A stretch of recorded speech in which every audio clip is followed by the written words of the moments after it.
Stand before you today, not as a president, not as Captain Ibrahim Traoré, but simply as a man who has wrestled with doubt, searched for meaning, and by the mercy of Allah has found clarity. What I share with you now is not politics, not strategy, but the most personal truth of my life.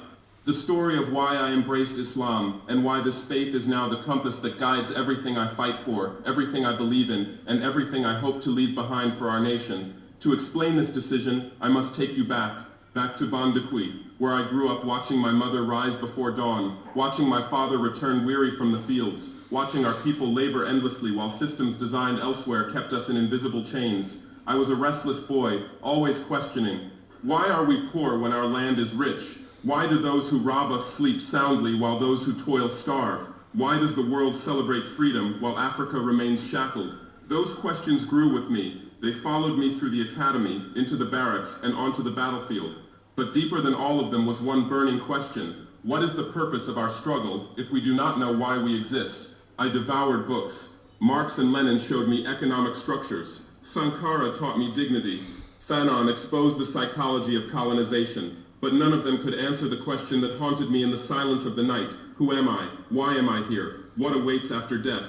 Then came a night I will never forget. We had been ambushed in the north. 3 of my brothers lay dead beside me, bullets tearing through the air. In that chaos, I saw something extraordinary. One of my soldiers, Amadou, was bleeding out, but instead of fear, he whispered verses from the Quran. His face carried a peace I had never seen a dying man. I crawled to him and asked, "Are you not afraid?" He looked at me with eyes calm beyond the storm and said, "Captain, how can I fear death when I know it is only a doorway? I lived for Allah, and now I return to Allah." Amadou passed that night. But his words did not die. They lit a fire in me. I could no longer ignore the questions of my soul. I began to study Islam. Burkina Faso அதிபருக்கு Ibrahim டரேரே அவர்களுக்கு salute.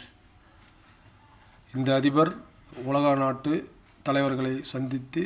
அதிபர்களை சந்தித்து என் நாட்டுக்கு ஆயுதங்கள் எல்லாம் வேண்டாம், என் நாட்டுக்கு பொருளாதார வளர்ச்சிக்கு அதற்காக உதவி செய்யுங்கள் தவிர என் நாட்டுக்கு ஆயுத உதவிகள்லாம் வேண்டாம் என்று சொல்லியிருக்கிறார்.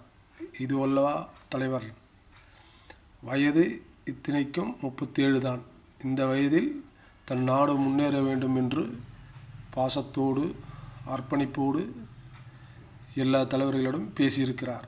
முக்கியமாக மருத்துவம், கல்வி, சாலை மற்றும் போக்குவரத்து மற்றும் உணவுப் பொருட்களுக்கு தானியங்கள் விளைவிப்பது, அந்த தானியங்களை இந்தியாவிடம் கேட்டிருக்கிறார்.